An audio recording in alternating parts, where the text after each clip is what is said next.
নমস্কাৰ বন্ধুসকল, welcome to my YouTube channel. আপোনালোকে হয়তো লক্ষ্য কৰিছে যে সকলো কম্পিউটাৰ বা লেপটপত মাই কম্পিউটাৰ বা ডিছ পিচি বুলি এটা ফল্ডাৰ শ্ব' হৈ থাকে।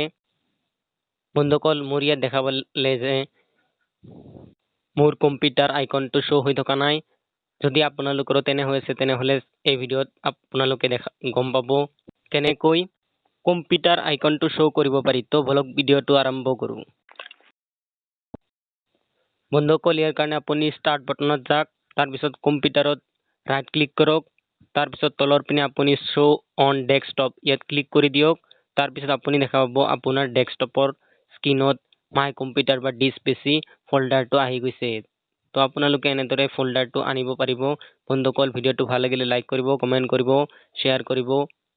আৰু মোৰ চেনেলত যদি আপোনালোকে প্ৰথম হৈ থাকে তেনেহ'লে মোৰ চেনেলটো ছাবস্ক্ৰাইব কৰিবলৈ নাপাহৰিব। ধন্যবাদ।